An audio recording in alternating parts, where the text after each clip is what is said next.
यहाँ पे बतौर मुख्य अतिथि या विशिष्ट अतिथि के रूप में उपस्थित होके आज गौरवान्वित हूँ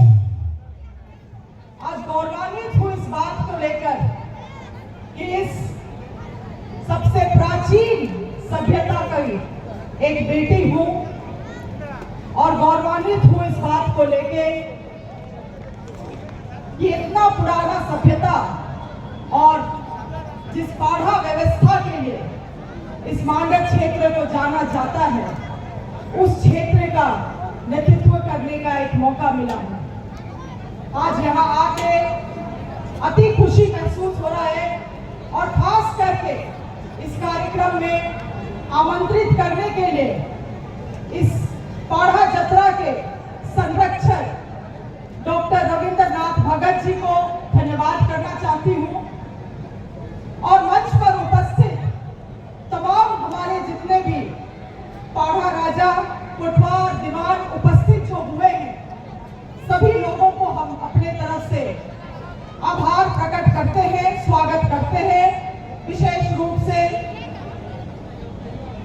चिल्दरी के 21 पाढ़ा के राजा महादेव उरांव जी, कोटा के 12 पाढ़ा के राजा वीरू पहान जी, 21 पाढ़ा के केसरों के राजा बबलू पहान जी, सिंहपुर के 22 पाढ़ा के राजा लोधा मुंडा जी, नेहालू बरटोली के 7 पाढ़ा के राजा परना मुंडा जी, कुली 21 पाढ़ा के राजा मदन उरांव जी, 12 पाढ़ा इटकी के राजा अमन उरांव जी, गढ़तोली 8 पाढ़ा के राजा चरवा महतो जी, भूटान के 22 पाढ़ा के दीवान सोमा मुंडा जी, गढ़गांव के 5 पाढ़ा के राजा नप्पू उरांव जी, खरतंगा के 12 पाढ़ा के राजा रंथू उरांव जी, कुल्लू के 22 पाढ़ा के भटवार पंकज पहान जी, कटरवाली के 10 पाढ़ा के राजा रोहित उरांव जी, खटंगा के 7 पाढ़ा के राजा राहुल मिन जी, दीवान के 24 पाढ़ा के राजा चरी पहान जी, चंदनी के 7 पाढ़ा के राजा जीतू उरांव जी, सोपारण के 22 पाढ़ा के राजा लालवंत संगा जी और नगरी के 22 पाढ़ा के दीवान गणेश पहान जी। आप सभी को हमारे तरफ से जय धर्मेश जोहार। 1967 में स्वर्गीय करमचंद भगत जी ने हमारे आदिवासी समाज के एक बहुत ही महान नेता ने इस पाढ़ा जतरा का स्थापना किया।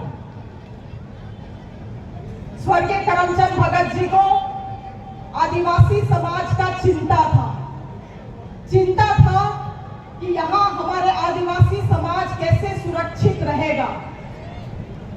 यहाँ पे बहुत लोग उपस्थित हैं, खास करके हमारे युवा साथियों को बतलाना चाहेंगे कि स्वर्गीय करमचंद भगत जी एक बहुत ही दूरदर्शी नेता थे। हमारे उरांव समाज से ही आते थे, मांडर विधानसभा के कई बार विधायक रहे और अविभाजित बिहार के पूर्व शिक्षा मंत्री भी रहे। आज बच्चा लोग, आप लोग जो प्रोजेक्ट स्कूल में पढ़ते हैं ना, प्रोजेक्ट स्कूल किसका देन है? स्वर्गीय करमचंद भगत जी का। आज जब हमारे क्षेत्र में 2 महान कॉलेजेस है, महाविद्यालय, मांडर कॉलेज और बेड़ो कॉलेज, इसका स्थापना किसने किया? स्वर्गीय करमचंद भगत जी ने। अभी हम उनके पुत्र डॉक्टर रविंद्रनाथ भगत जी से उनको हम बोल ही रहे थे ये बात को कि सर, आपके पिताजी उस समय में भी एक बहुत बड़े दूरदर्शी नेता थे।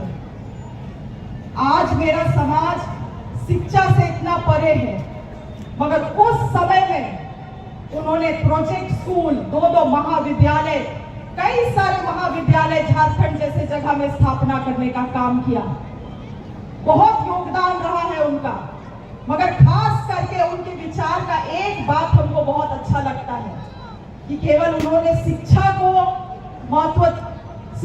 केवल महत्व नहीं दिया, मगर साथ साथ वो चाहते थे कि मेरा समाज शिक्षित बने और साथ ही साथ अपना संस्कृति को, अपना पारंपरिक जो प्राचीन ज्ञान है जो पूर्वजों से मिला है उसको भी संरक्षित करे, और इसीलिए इस पाढ़ा जतरा का स्थापना किया।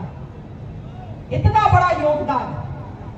आपको, मेरा समाज को हम एक बात बतलाना चाहेंगे। आज 21वीं सदी में भी, 2024 में भी हम लोगों का समाज बहुत पीछे है। बहुत मुश्किल से, बहुत विपरीत परिस्थिति में, बहुत चीजों का आलोचना का सामना करके हमारे समाज से कुछ लोग को मौका मिलता है नेता बनने का। करमचंद भगत जी भी एक थे, मगर हमारे समाज का कुछ गलतियां हैं। हम अपना नेता को बहुत तुरंत भूल जाते हैं। आप दूसरा समाज में ये नहीं देखिएगा। आप चले जाइए बिहार, आप चले जाइए यूपी, आप चले जाइए चंडीगढ़, अपना समाज का नेता चाहे 3 रहे, 4 रहे, 5 रहे, सबका फोटो आदमी अपना घर में लगा के रखता है। मगर हम लोग अपना नेता को बहुत जल्दी भूल जाते हैं। मगर ये समाज को बाबा कार्तिक उरांव जैसे, स्वर्गीय करमचंद भगत जैसे नेताओं का योगदान को नहीं भूलना चाहिए। वैसे लोग रहे तब जाके आज हम और आप यहाँ खड़े हैं, और आज इसीलिए उनका योगदान को याद दिलाने के लिए हम आपके बीच में आए हैं। आप लोग जानते हैं कि झारखंड राज्य आदिवासी बहुल राज्य है। यहाँ पे 32 जनजाति है, और 32 जनजाति में सभी जनजाति का अपना अपना एक न्यायिक व्यवस्था है। हम लोगों का पूर्वज लोग बहुत पढ़ा लिखा नहीं था, डिग्री नहीं था, MBA नहीं था, मगर बौद्धिक रूप से बहुत ज्ञानी था। और जिस समय में कचहरी, थाना, तमाम चीज नहीं हुआ करता था, वैसे समय में ऐसा प्रशासनिक और न्याय के लिए व्यवस्था बनाया जिसको आज उरांव समाज में पाढ़ा व्यवस्था बोलता है। मुंडा समाज में जाइएगा तो उसको मानकी मुंडा बोलता है। संथाल समाज में जाइएगा तो वही व्यवस्था को माझी परगना बोलता है। खड़िया समाज में जाइएगा तो वही व्यवस्था को ढोकलो सोहर बोलता है। अलग अलग नाम से वही व्यवस्था है। इतना ही ताकतवर व्यवस्था कि हम लोगों का पूर्वज लोग, उस समय ना कोर्ट था, ना कचहरी था, ना थाना था।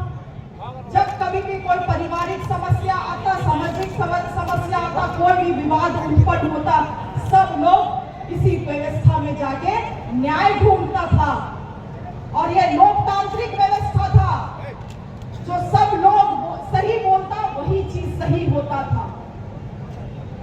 और आज इसी व्यवस्था को कायम रखने के लिए, इसी व्यवस्था को जीवित रखने के लिए हम और आप ये पाढ़ा जतरा यहाँ बेड़ों में मनाते हैं। आज यहाँ पे विभिन्न पाढ़ा राजा लोग आते हैं, उनको मान सम्मान हम लोग देते हैं, क्योंकि समाज का भार उन लोगों के ऊपर आज भी है। जो व्यवस्था को हम लोगों के पूर्वज लोग ने कायम किया, आज वो व्यवस्था क्यों कमजोर हो रहा है? कोई भी व्यवस्था कमजोर क्यों होता है? व्यवस्था कभी कमजोर नहीं होता है दोस्तों, लोग कमजोर हो जाते हैं। हम और आप कमजोर हुए हैं, इसीलिए हम लोगों का व्यवस्था कमजोर हुआ। हम लगातार जब से चुनाव जीते हैं, पी पेशा कानून को लागू करने के लिए हम लगातार विधानसभा में आवाज उठाते आ रहे हैं। हमको तो अफसोस इस बात का होता है कि 24 साल हो गया है, 24 साल विधानसभा में किसी को समझ ही नहीं आता है कि पी पेशा कानून क्या है। लगातार बहस होता है, लगातार बहस होता है। आप लोगों ने देखा होगा इस चीज को, पी पेशा कानून का लागू होना क्यों जरूरी है, उसका नियमावली को लागू होना क्यों जरूरी है, ताकि यही पारंपरिक ग्राम सभा जो हम लोगों का है, पारंपरिक व्यवस्था जो है, ये बच सके।